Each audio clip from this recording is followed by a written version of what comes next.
Hello and welcome to my podcast, Learn Reiki and Connect, and it's with me, Tracy Matthews. So this space is helping you to connect with the light within, awakening and remembering from deep inside, and it's always what we already know. So we're looking at the physical life through a lens that will enable us to see our truth and to understand and even translate what all this means, what our experiences mean.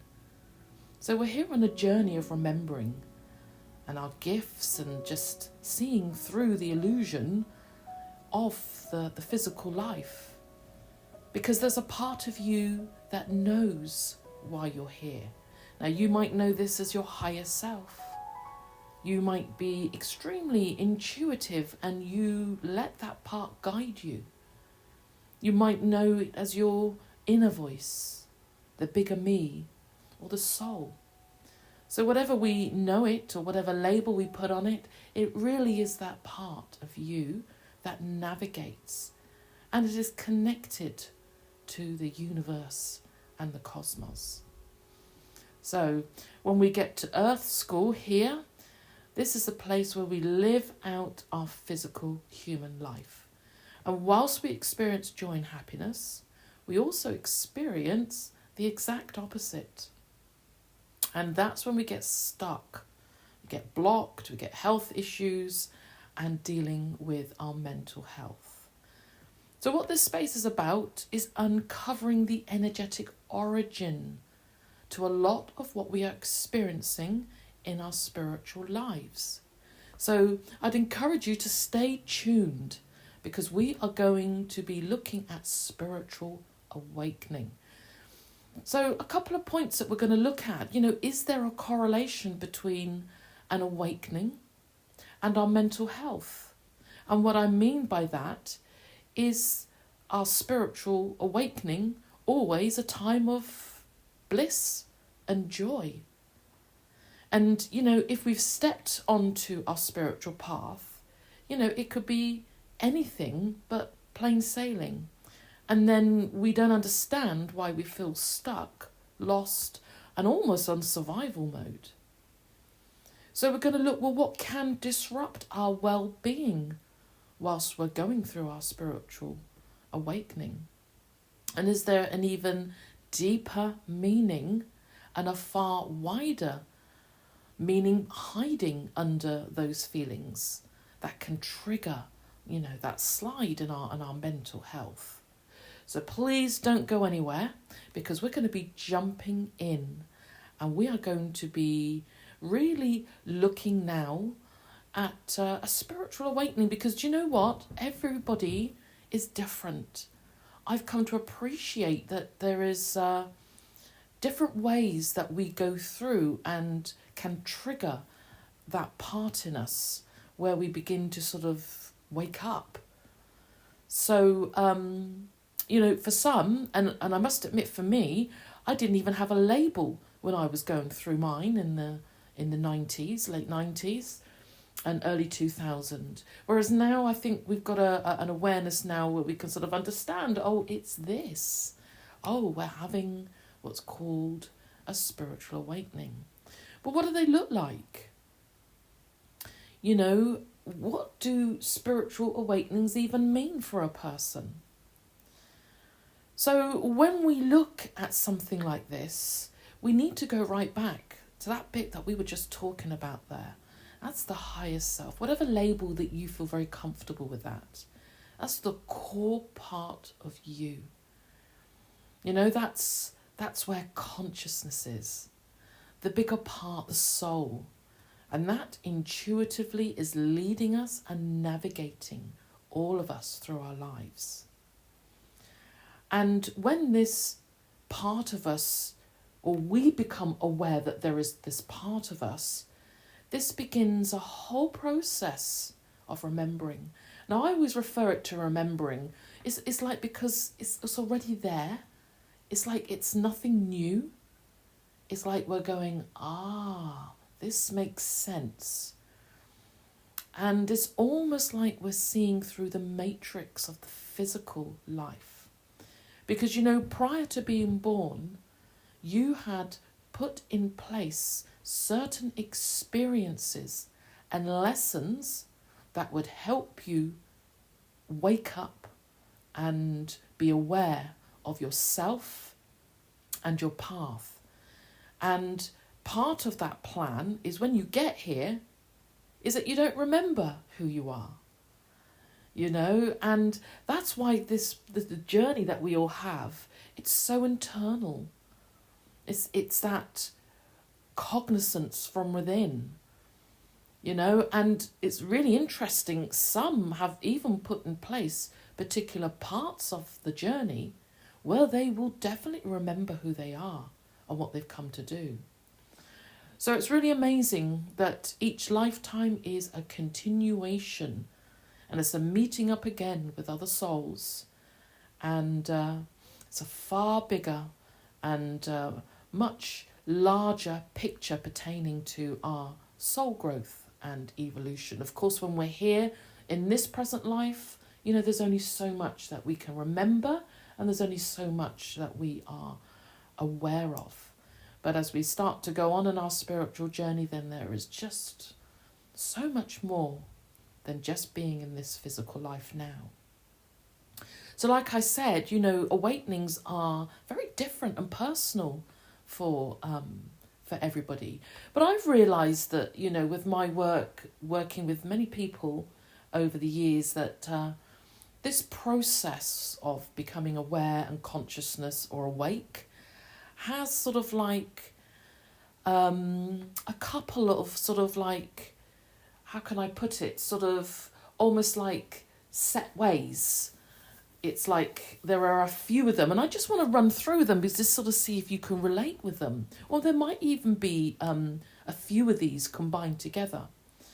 Because what I've realised and what I've found out is that some awakenings can be quite slow and incremental.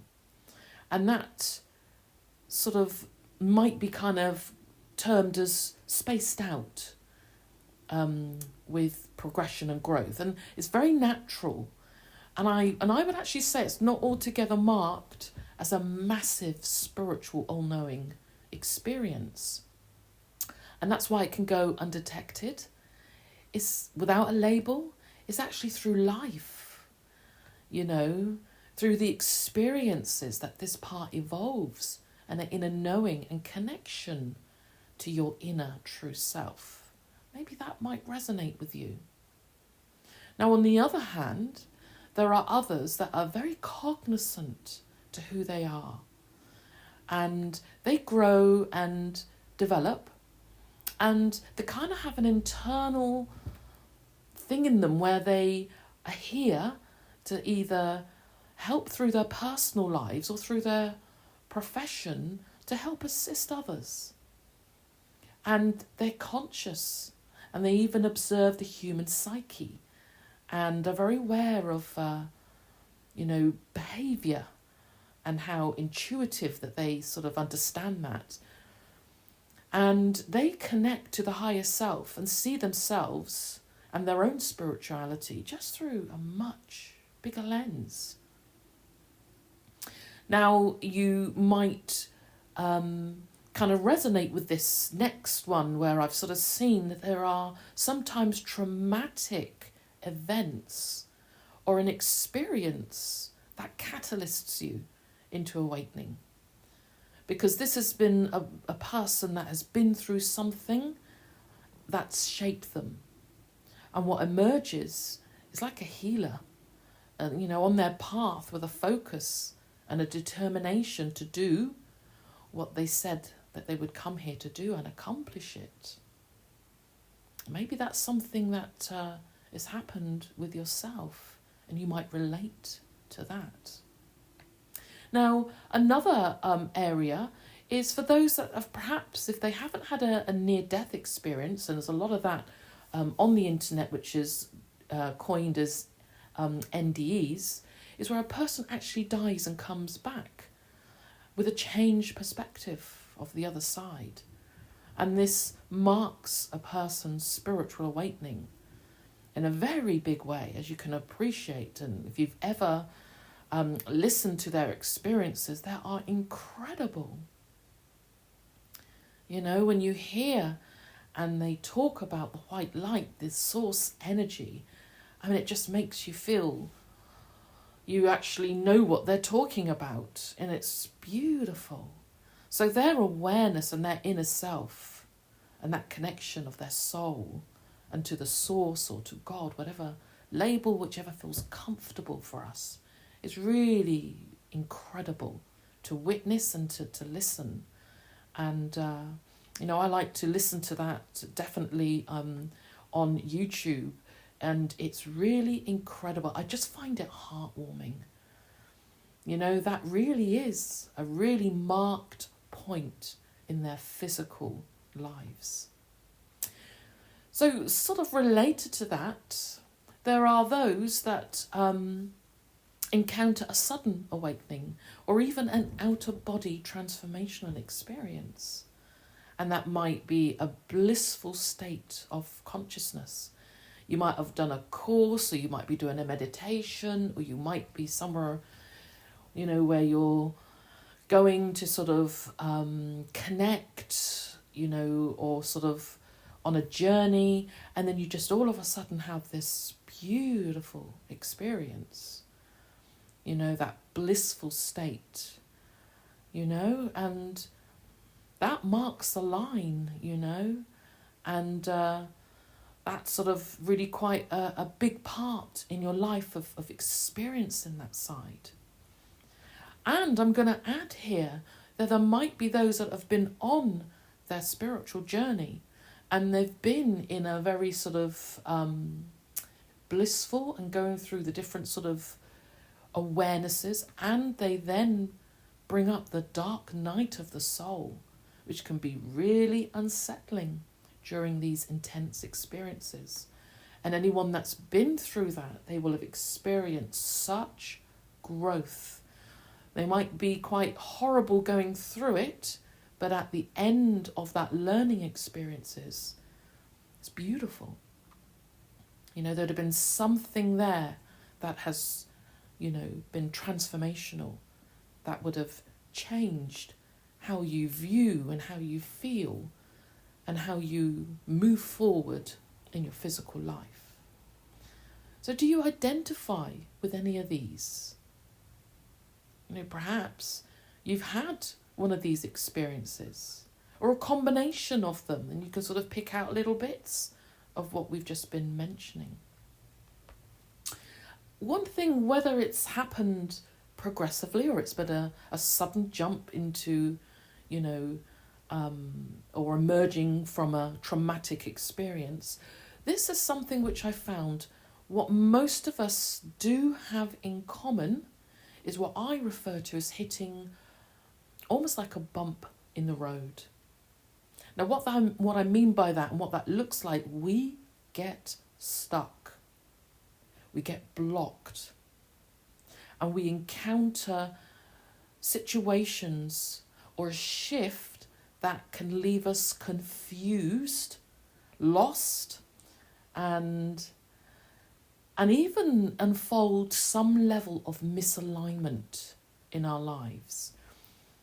Does that make sense to you? Has that ever actually happened to you? I know it's happened to me, and it can leave us really confused. This is the part where if we could, we'd phone a friend, or we Google, or we tend to sort of look outside of ourselves because we know something's wrong.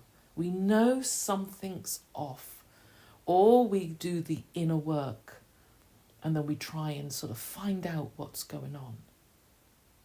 So what's happening in these situations? And what are some of these things that have created the roadblock, you know, in our lives? So there are those who are what I call instantly know when anything happens like that, they instantly know that something isn't right. And whilst noticing that things are sort of spiraling a little bit, we don't feel happy, we don't feel 100% right. And it affects our mental health. We start feeling low. And I always find that very interesting, because that is when a person, I see them in my work, they reach out. They've realised that this is instigated by that intuitive part of themselves.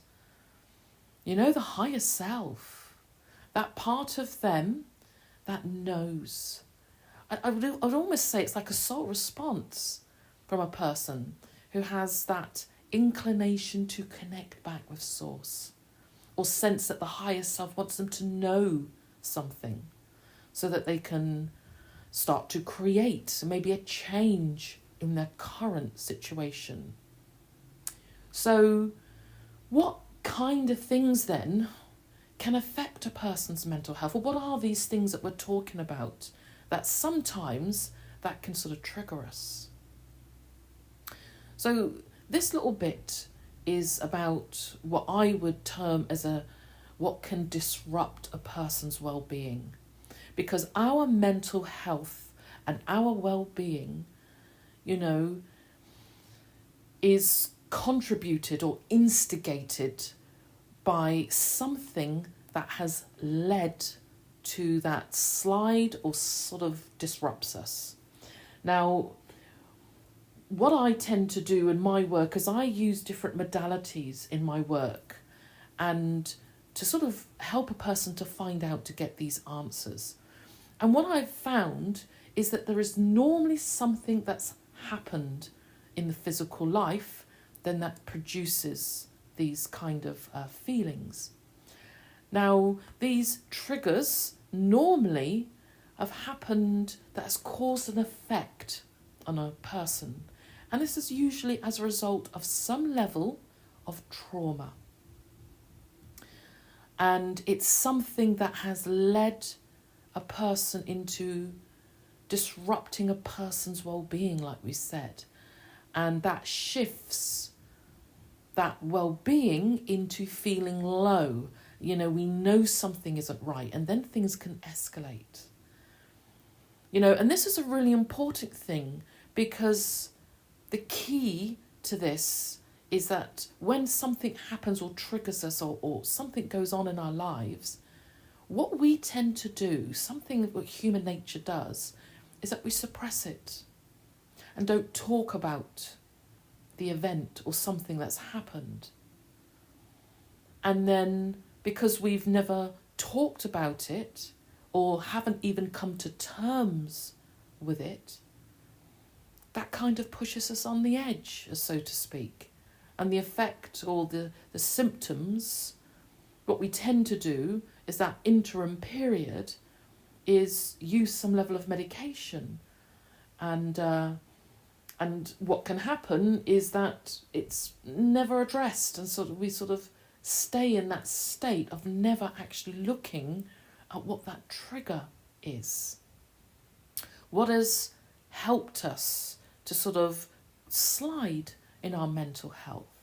So what could start as something that we could have referred and talked to and looked at has become sort of more bigger, more deep-seated. And of course that leads to an even deeper level of sadness. It increases our stress and our anxiety, and we can even go into bouts of depression. So what are some of these kind of triggers? Now, some of these of what I've seen, and you have probably experienced them, just like I have. And that's when we lose somebody we love. We've lost somebody, but we've never really come to terms with it. We've never talked about it, talked it through. And that becomes hidden and buried. And that can really disrupt our well-being. Maybe it's a traumatic event that has happened to you or a loved one, and that has affected you. Sometimes it is literally an illness. Health just absolutely goes nosedives, or there is a serious illness or issue, or a life-changing accident which completely changes us. But it's never really dealt with, it's talked about. And we continue from that place, and it changes us. It changes everything around us. It might be for some long-term stress. Just continually being in that fight and flight is exhausting. And if you've ever experienced that, it's awful. You know, trying to sort of get through, it's really sort of literally a fight, flight, or as I even say, sometimes there's a freeze where we just freeze and we don't know how to even get out of it. And over time, what that does, it really lowers our energy. For some, just sort of moving on a little bit, it could be abuse or neglect in childhood. And when we think that that happens when somebody is in those really tender years and that's never talked about, and we carry that right through to adulthood, and how that disrupts our level of peace and harmony within. So when we're looking at it, we're going through our spiritual awakening, like some of the things, it might be a sudden one, it might be as a result of going through a traumatic event. We can sort of see now these are really sort of things that can change us in our lives. Loneliness or being in isolation. Look how that was when we went through lockdown, how for some people that was torture. For those living on their own, or for those that are, you know, without the lockdown experience, but that's their norm, that they're on their own, and how that can lower our energy and disrupt our sense of well-being, so that we get stuck, we don't feel right, there's nothing happy, there's no happiness going on. We haven't come to terms with it. We haven't even acknowledged it. And this is something that I have found with the work that I do, that quite often we kind of continue on and on in the experience and the symptoms, but we forget what triggered us there. We forget what put us there. So these kind of situations affect us. And you might well be sort of thinking and relating to some of those for yourself. Because what that does, it keeps us from moving forward on our spiritual journey and in our awakening.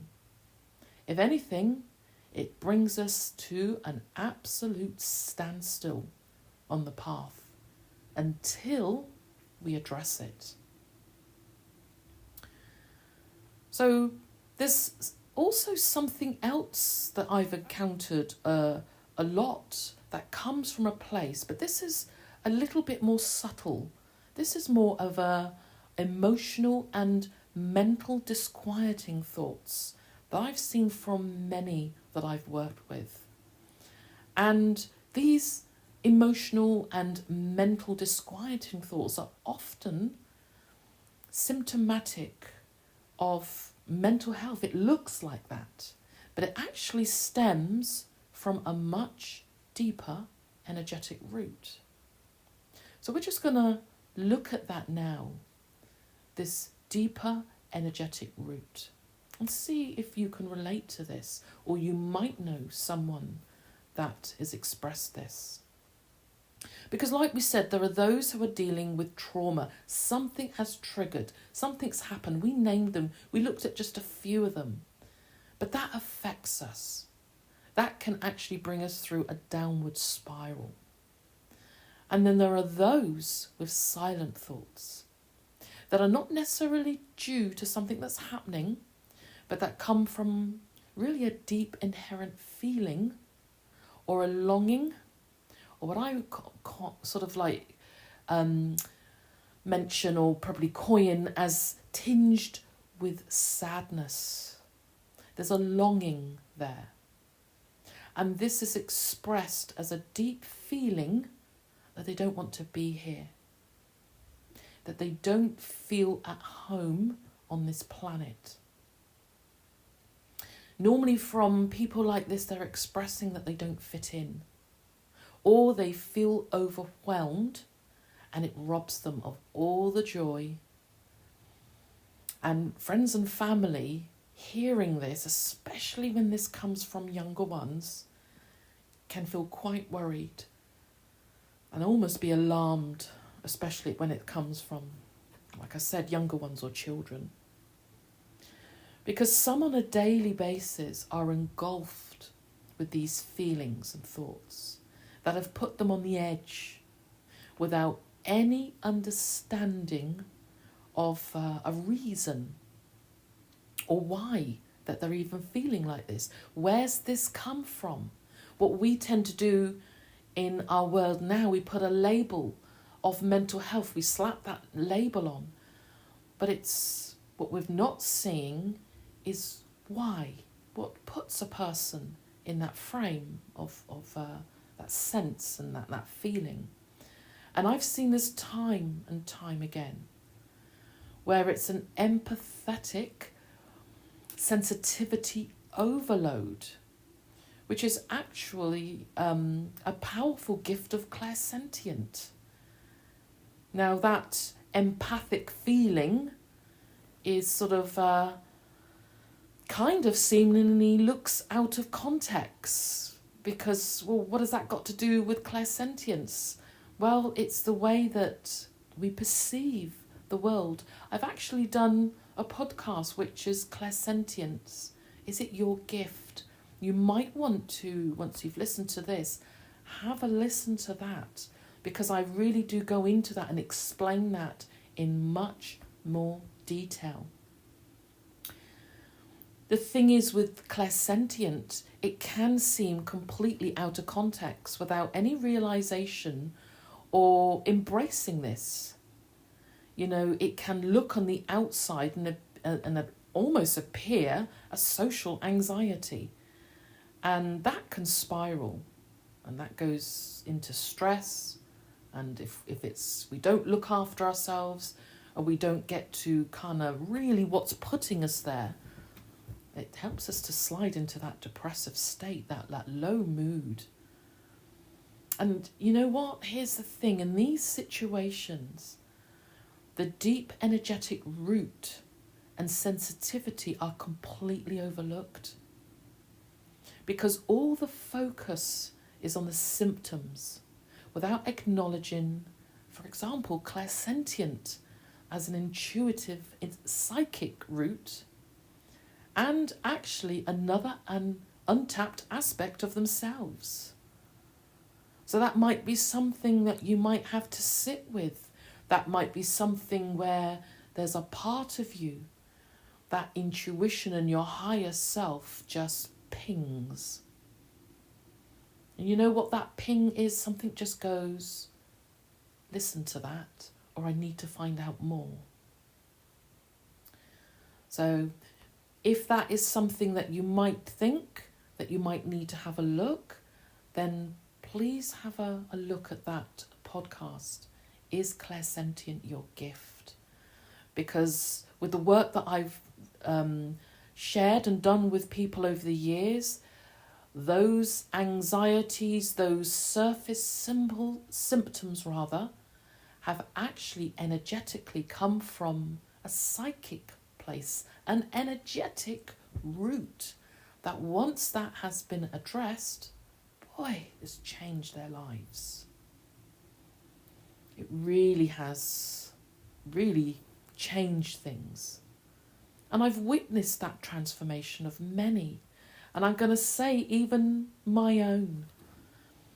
Because that was me. I went through a large portion of my life and I had no idea what was going on until I stepped onto my path and I realised and understood that the root and managing, this energetic aspect of ourselves actually can reduce and even eradicate these challenging situations and embrace the gift. I use my gift of clairsentient rather being overwhelmed, feeling absolutely on edge and that there's something wrong. So if that resonates, then please take a look at that podcast, because I think that will be some really good stuff there to have a look at. So let's just continue now with, as we've been looking at, just some of the symptoms of mental health. It's sort of like a label that's put on, but it really has a far wider meaning and a deeper root. And of course, when we step on our spiritual path, we begin to realise we've got to look deeper. We've got to look really at the very thing that we've been trying to suppress or squash, or a memory, or we don't want to face, is the thing that we need to go back and relook at and heal and look at it from a different perspective. And of course, a lot of this could well be and is often an indicator or a sign that that part of you, your soul, your higher self, wants you to get back on the path. And it's going to try and get your attention. When we step on our path, sometimes we don't want to go back and revisit, like I said. But then there is that part of the soul that needs or wants you to go back and look at it so some healing can take place. In some of these areas that the higher self can help you focus is, and here it is again, meditation. Meditation is so powerful. Getting into a meditative state so that we can hear the higher self. How to move forward on the path. Once we connect with that path, that part of you will help you look at what needs, to be healed. What's actually stopping you? What is it? So that you can address it and to move forward. And quite often, that part when we are healing and when we're on our journey and we're sort of looking at why we're stuck and why our mental health and why we're feeling so low, sometimes we are shown some pattern or a cycle that requires change. Maybe, and I've seen this over and over again with others through the Akashic Records and also through the QHHT past life regression, that there is a pattern that they're not only doing and perpetuating that pattern in this life, but they did it in a previous life. Because we get stuck. We do what feels comfortable, and sometimes we're not conscious of it. But sometimes that part of us will show us, the higher self, break the pattern. And then to do that, we just need to understand what that pattern is, become aware of it, cognizant. How does that look in the life that we got now, so that we can change it. It also can remind a person of a situation that has impacted them, so that they can start healing. So that process of healing now can start coming in. Looking at how that happened, the causes, so it can be released. And pinpoint and release what's stopping a person. Because that happens. We get stuck and we have no idea what it is that is keeping us stuck.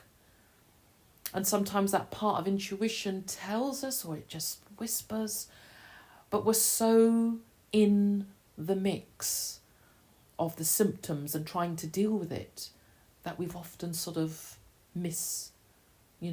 just sort of kind of misled that, or mistook that rather, as that we go down this road, we go down this path.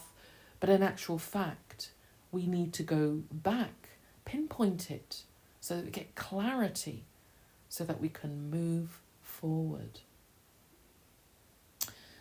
So that might sort of sit with you and resonate Because especially when we are on our path, and sometimes we go through the part where we're doing a lot of spiritual stuff, and then we go in the bit where we're living it. And then maybe you've just come across this podcast, you felt the desire to listen, and maybe you're now increasing, or you're coming out of a stuck period or a low period. And that part of you now wants to go and look, see what it is that is causing that sadness, that lowness, that low vibration, or that mental intrusive thoughts, or whatever it is that's going on for you. So something else that plays a major part in their own connection to that source energy is meditation and using Reiki, because Reiki is a method. It's a way that a person can raise their vibration. I teach the in-person courses, and I have done since 2017, and been a practitioner for Reiki since 2011. And since teaching, I've there's been so many people that say, I just can't meditate, my mind is busy. And what they've realised when they've done that method, because it's a technique and a method that has been left behind in our consciousness for a reason. And when they do that technique, they then realise the beauty of how to meditate. And that might be something that you're struggling with. You just can't switch off the mind. So you might want to look at whether there's something local to you, depending on your area and where you are, a local teaching course, or you might want to jump onto the online courses. I've put two together, and I work that the same way that I work with those in person courses. So you might want to have a look at that. That's Reiki level 1 and Reiki level 2. They are powerful techniques that will help you turn the mind down. Not only focus in and meditate, get into an alpha state, which incidentally you are doing unconsciously. And I explain that when we talk about that. When we go to sleep and when we wake up, we are going in and out of those frequencies. It's just that you're not conscious. We do a lot that we're not conscious of. Our heart beats and we're not aware of it until we go, yeah, our heart is beating. And with that, and then tuning in to how you perceive the world and energy around you, really makes a difference between laying there for half an hour and just struggling, trying to quieten the mind, monkeys trying to quieten the mind, to with a very clear intentional process and framework or method, however way we want to look at it, of connecting with source energy. That is powerful and will definitely help you connect to source and meditate and hear that part of you. Now, closely relating to that is that wonderful thing where we start to understand a little bit more about these energy wheels, or the chakras as they're known as. These chakras have a language of their own, and we just need to learn how to interpret the flow and the energy that's running through, that's either too low or almost drained out. And how intuitively you'll be able to pick that up and to raise your vibration. And incidentally, when these energy centers are low, they impact us in the physical life. That will be one of the symptoms of feeling low. It looks like mental health, lowness. And that's when I see a person either for a Reiki session or they do the Reiki course, or whether they do the online. This is where then you tune in to your power and they begin to realize and understand that there's so much behind the symptoms that we deal with on a daily basis that actually has an energetic, much deeper root cause. So just in summary then, we were looking at spiritual awakening, and this is happening on our planet, and it's a way to remember who we are, our path and our purpose, what we're here to do. And there is a definite rise in mental health, indicating, something much bigger is stemming from an energetic root. It's a signal that something needs to be addressed in a person's life. So for you, that might mean that something's happened. It might be something traumatic that you've never looked at, and you didn't realise that from then to now, that's been causing you a lot of worry, causing you a lot of heartache. It's actually been the time which you'd forgotten you've just gone downhill and feel very low. And maybe that's the time to look at that and address it, pinpoint it and heal it. Maybe you've been one of those that's been on your spiritual path for a little while. You've got stuck, got blocked. That happened to me. How do you get out of it? And it's really tough, because that's the point where we start looking outside of ourselves. Whereas I have learnt for myself, and I encourage others to remember to look within, because we've actually got the answers. But how do we do that? Well, we looked at some of the things. One of the most biggest one is meditation. And if you're finding it a little bit difficult to meditate, you might want to look at the beautiful method that has been left behind in our consciousness, and that is Reiki, connecting to the source energy. And I've seen many that have sat right in front of me or have done the online and said, I cannot meditate. And then after they've said, wow, yes, I can. So this is something we can do, but we just need to get quiet enough to hear our higher self. And that part of you will navigate. It will let you know what it is that needs to be looked at, what it is that's causing your mental health, when that stemmed from, and how to heal and how to move forward in your spiritual awakening and in your spiritual path.